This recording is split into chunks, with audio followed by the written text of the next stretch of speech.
5 tips daripada Imam Masjidil Haram untuk kita dapatkan malam Lailatul Qadar. Yang pertama, kita hendaklah bersedekah pada setiap hari di malam 10 terakhir dalam bulan Ramadan. Tak perlu banyak pun, cukuplah kita sedekah 10 sen, 20 sen, kalau mampu RM1. Lagi bagus, lebih banyak daripada itulah, supaya mungkin kalau setiap ataupun 10 akhir malam Ramadan kita sedekah tu, mungkin malam yang jatuh Lailatul Qadar tu kita tengah bersedekah dan umpama macam kita bersedekah 1000 bulan.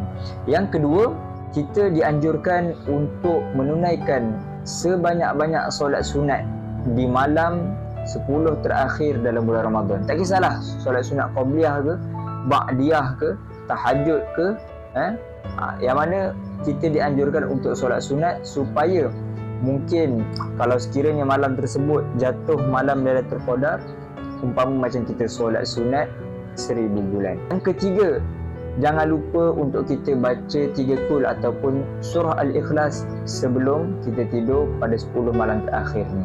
Dan keempat, jangan lupa kita baca doa yang Nabi ajar, Allahumma innaka afuun karim tuhibbul afwa fa'fu anna wa an walidina wa an jami'il muslimina wal muslimat wal mu'minina wal mu'minat al ahya'i minhum wal amwat birahmatika ya arhamar rahimin.